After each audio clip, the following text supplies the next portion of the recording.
Welcome, everybody. This is Avoiding the Addiction Affliction, brought to you by Westwards Consulting, the Kenosha County Substance Use Disorder Coalition, and by a grant from the state of Wisconsin's Dose Reality Real Talks, reminding you that opioids are powerful drugs and that one pill can kill.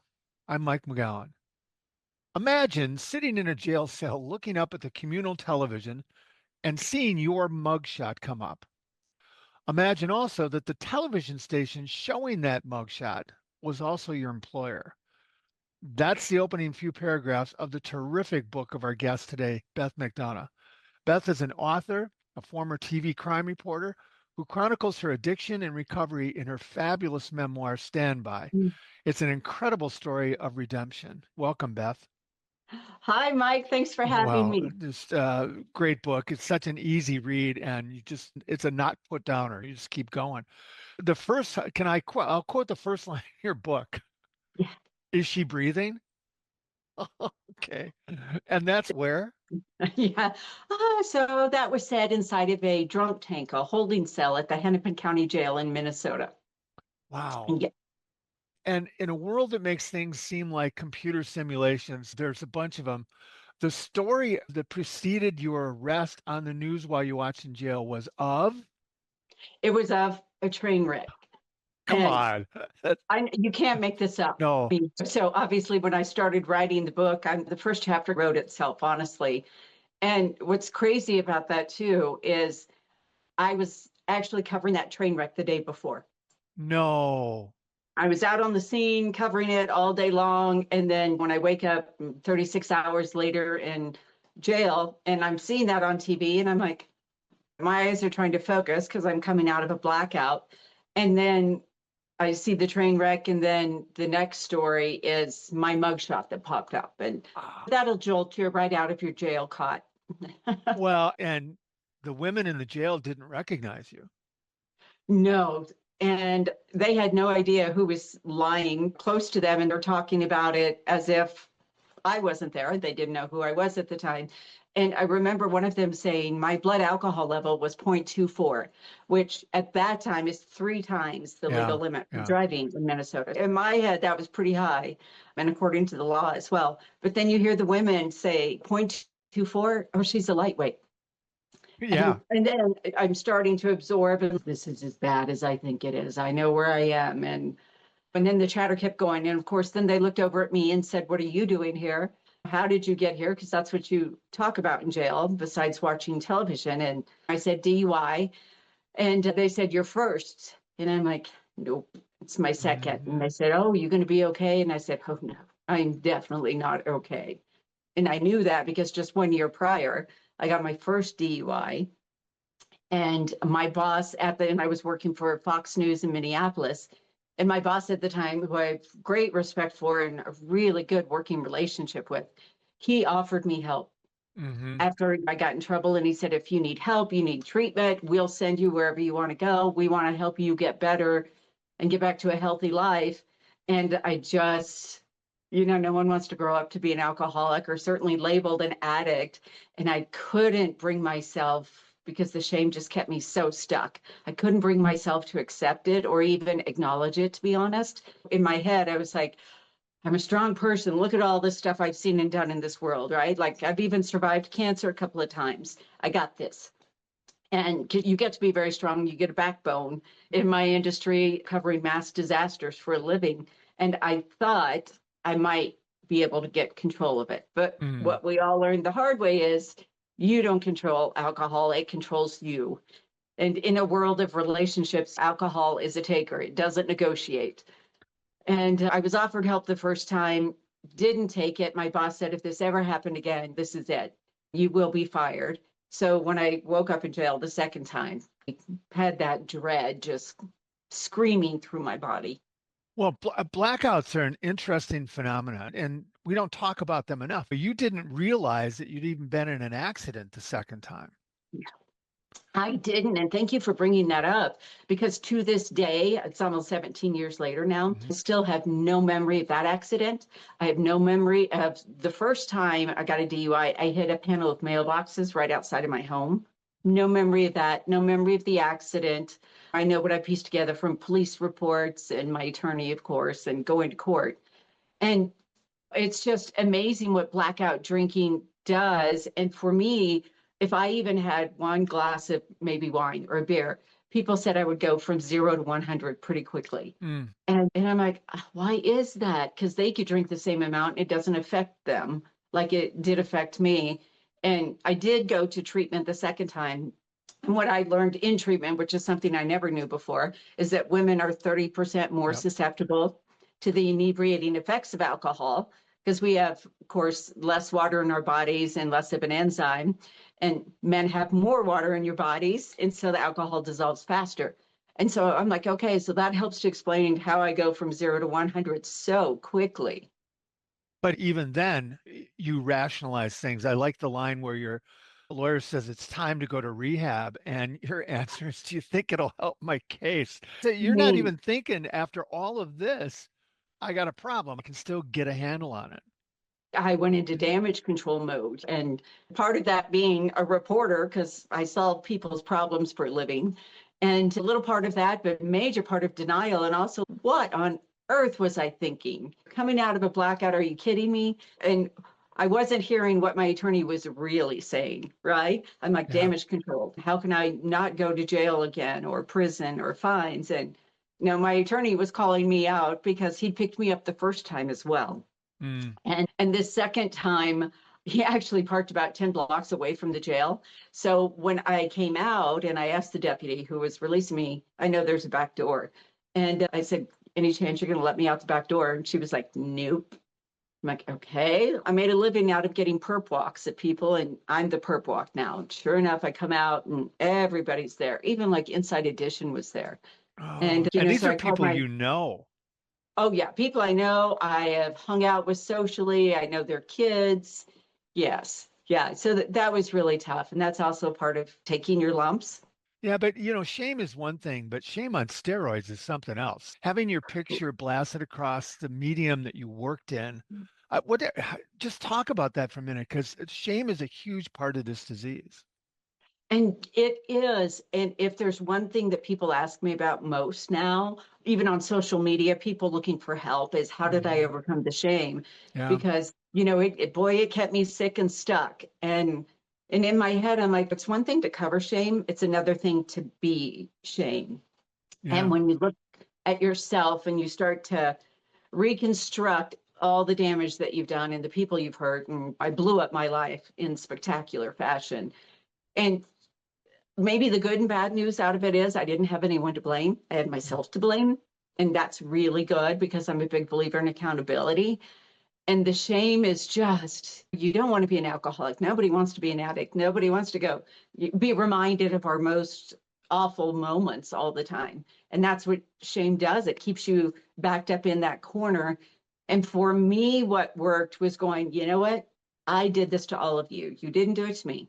I own it. I accept it, and got a mountain to climb to attempt to get to the other side of this. And I was never a good quitter, which wasn't great when you're an alcoholic. It's really good professionally, but not so good when you're an alcoholic. And so I had to reset my mind to go, all right, Beth, you're not a quitter. You've done this. You got yourself into this. You've got a disease. When I've had cancer, the doctor wasn't just like, hey, live a healthy life. Maybe you won't get cancer. And so I also reframed my brain like that because I'm like, okay, I had cancer. So I had surgery and radiation. I have alcoholism. I've got a disease. Beth, you have to do something about it. You need to go get help. Your attorney's telling you, everyone around you, and look where you are. All the signs are there. You need help. Own it and go get help from the people that are experts. And then you have to take a look at the journey, right? So let's go backwards for a second. How did you get there? You show a lot of respect towards your mom and dad. Oh, yeah. They did the best they could. They weren't Yeah. without issues themselves. And I also like that you called Jimmy, your Yeah. stepdad, your Oh, dad, thank you. because he was your Oh, dad, right? oh my gosh. He was my dad.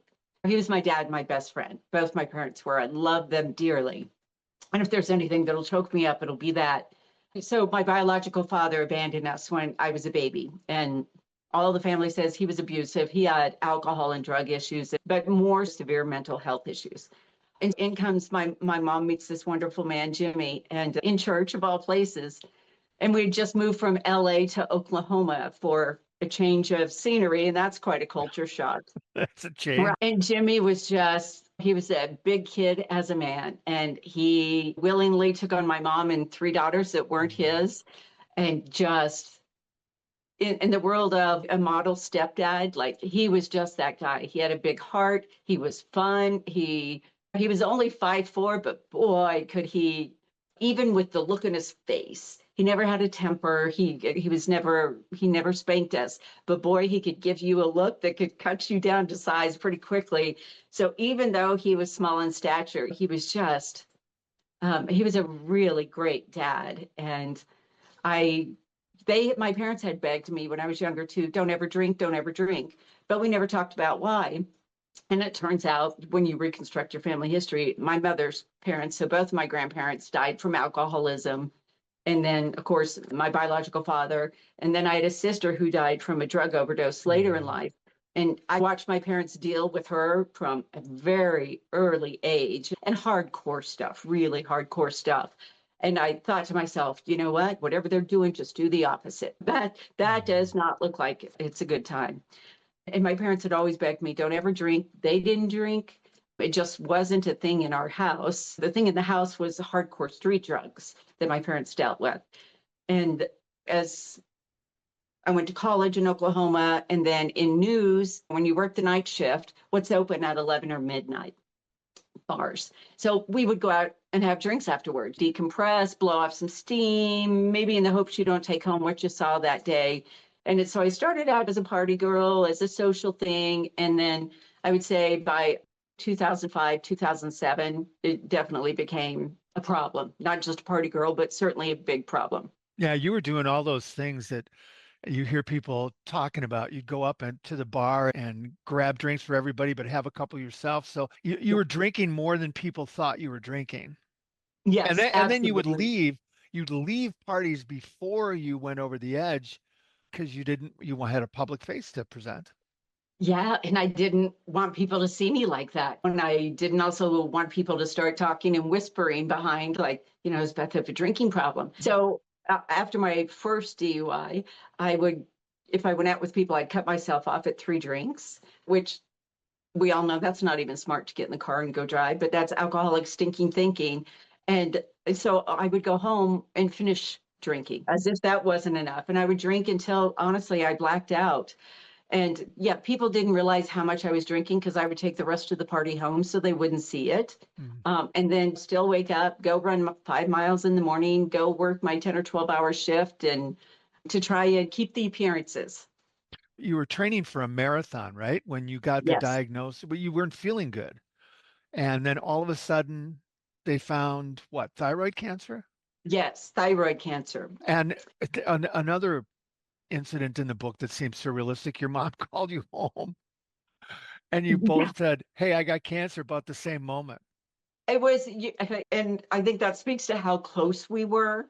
And my mom was she was everything. I loved her. She was great.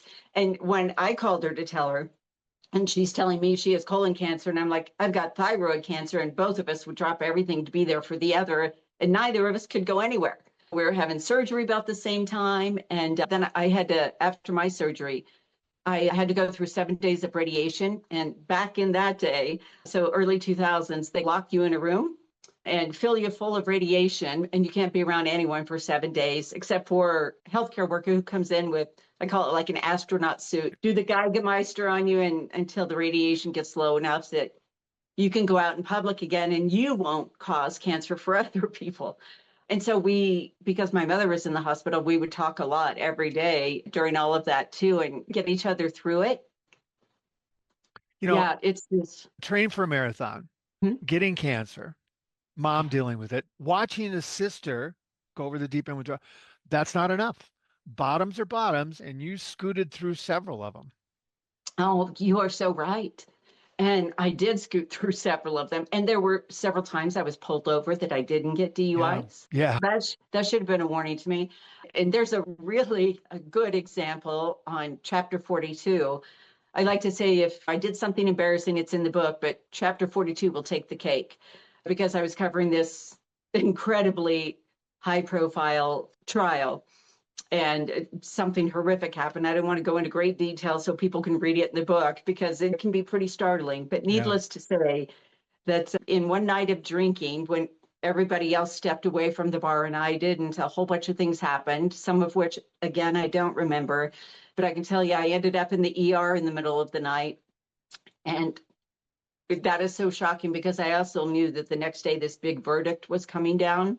And I was contracted with all the Fox TV stations in the US to do live shots all day long. I was contracted with CNN to do live shots all day long.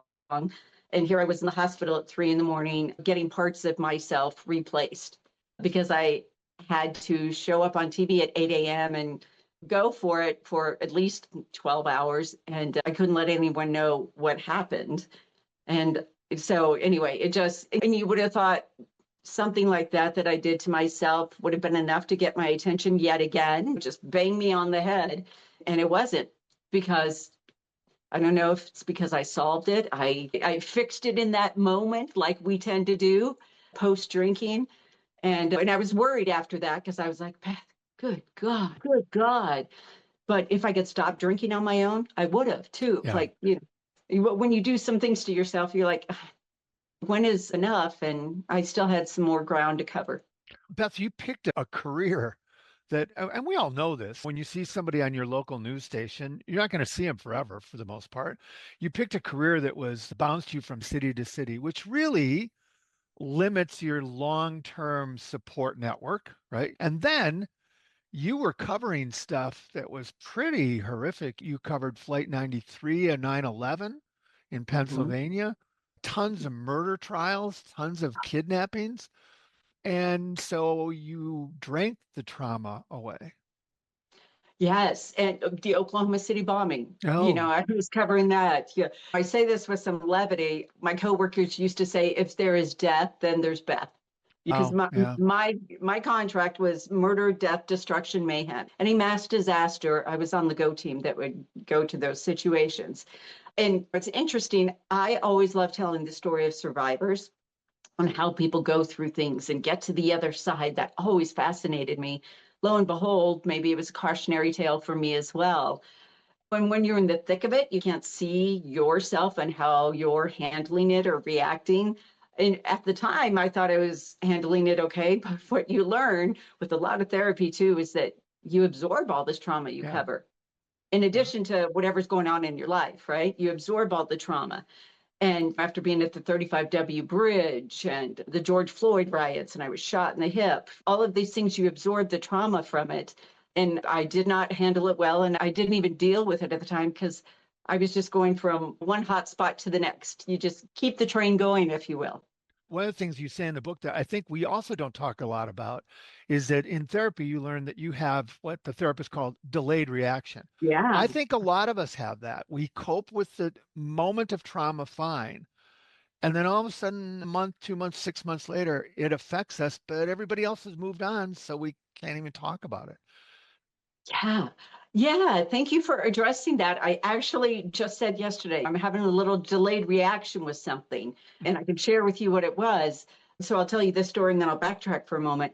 A few weeks ago, I went on a ladies' trip with friends to Las Vegas, and two of the friends who I just signed my book for and that I've known for 20 years, and they know my story, they went up to the bar to get a drink. And when they Mm, came back from the bar at the pool, they said, do you want some of this?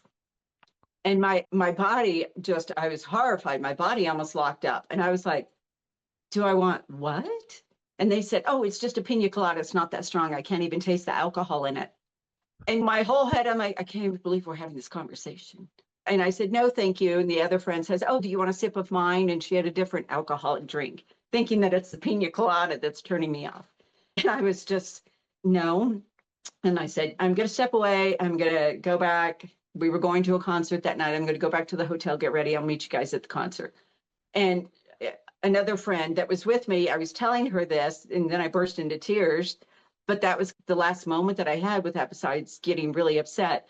Yesterday, earlier this week, it hit me. It just hit me. I'm like, oh my God, what a level of betrayal. And are people trying to tempt, or they want to keep me sick and keep me in the corner, where they are maybe. and dealing with all the trauma that happens in anybody's lives. And this is where I really started picking up my drinking. Was my mother died very unexpectedly. And within 1 month of her dying, my dad had to have quadruple heart bypass. And then I was getting a divorce, which I wanted. That's all. Oh, and I found out my contract wasn't being renewed by NBC because they were being bought out by Comcast. So you need to just throw all that in there. And after going through some therapy, the therapist just, you really have a severe case of delayed reaction. And I think it's from covering disasters for so much of my life. You have to go in and you've got to take care of a lot of things very quickly and deal with people's emotions and minus deadlines and everything else the newsroom demands of you. And so, the next day you're going to follow up and keep going. And yeah, I do tend to subconsciously push it off. And then when it hits, boy, it hits.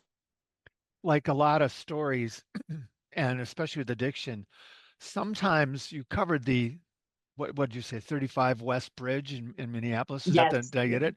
And for those of you who don't remember, look it up. It was horrific. But sometimes bridges can't be rebuilt. And it was heartbreaking when Jimmy found out that you were an alcoholic.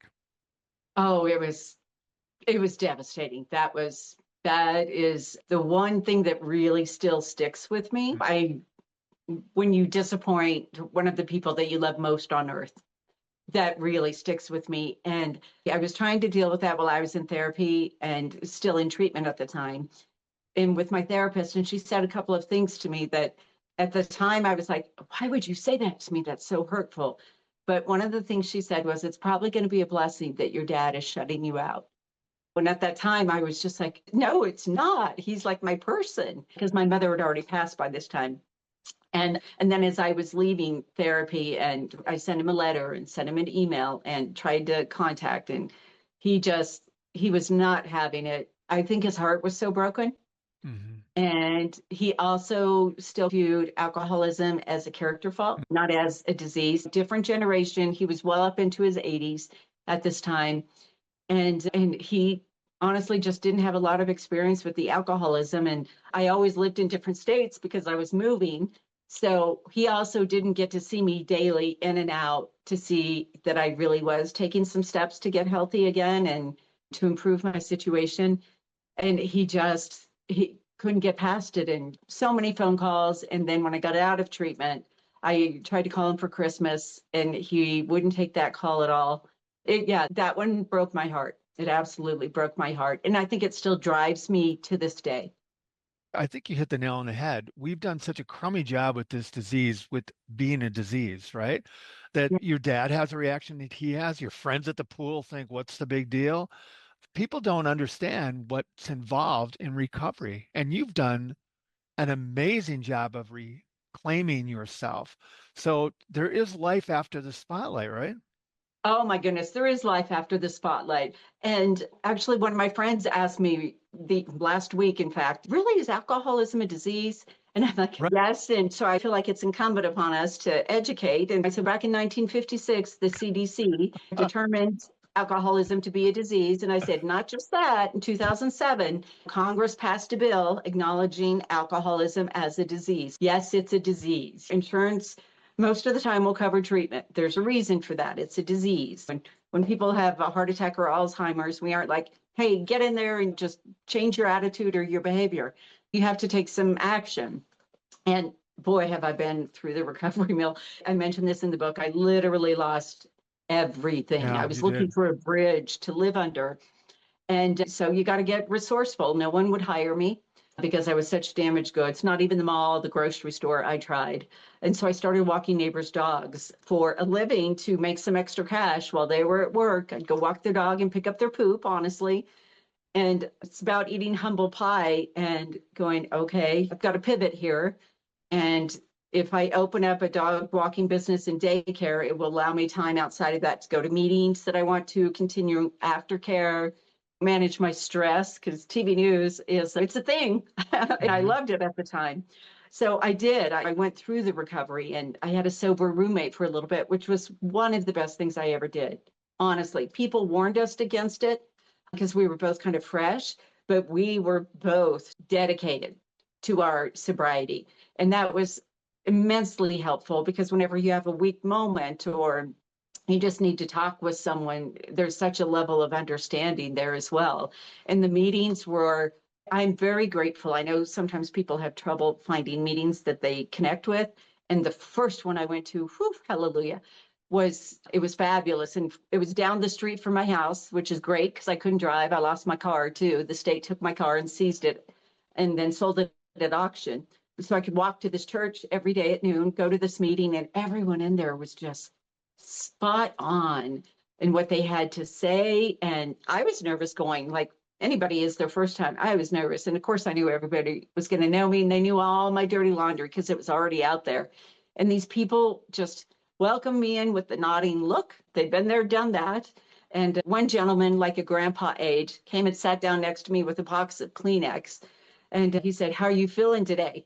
And I said, "I feel terrible." And he goes, "Good. Never forget that feeling." And even now, that still motivates me. And when you hear the whole reason we go, right, is to hear people who are raw going through it. So people got to hear me. And then you hear people who have 17 years. And you're like, how on earth? You sit there and you listen and you learn.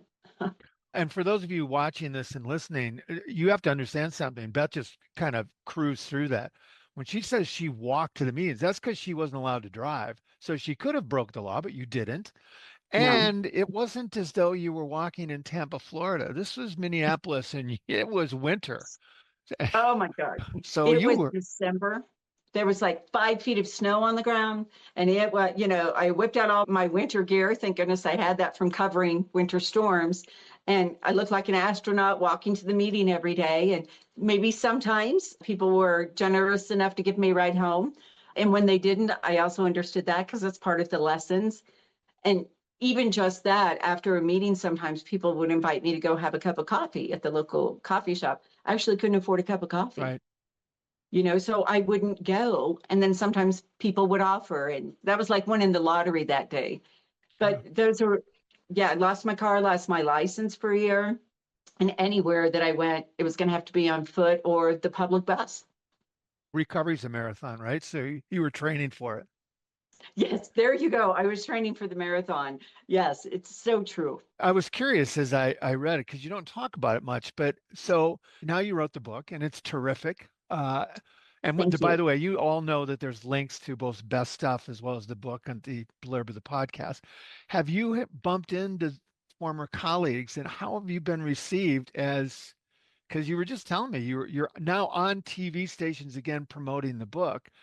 What's that been like to go back? I think I was hesitant. It's taken me 16, 17 years to get this out.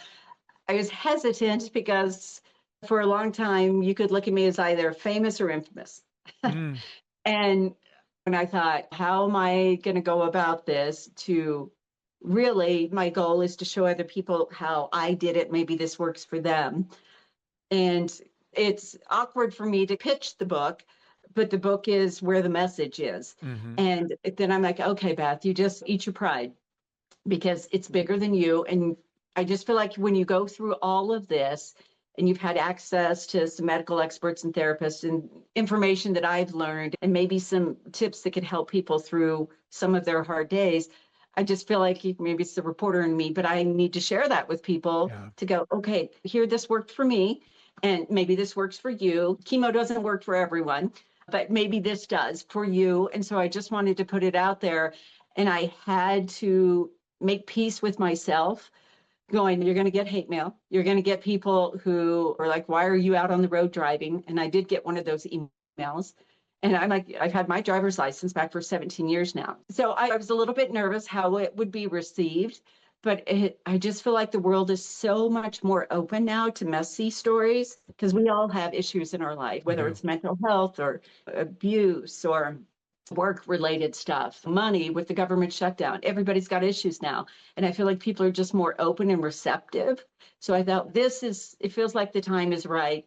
And I also wanted to make sure I was grounded enough in my sobriety that I had something to share with people, that I wasn't just coming in hot after getting out of treatment. I wanted to have some experience and really put some of these ideas and suggestions to work that did work for me.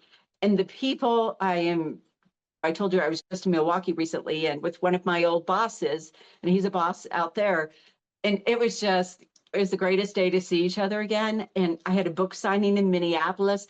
Many of my old coworkers came, and Awesome. it was such a wonderful reunion. And they were so uplifting, even one of my old bosses. And I've since mended fences with the boss who fired me because I wanted him to know, and this is really important, I think.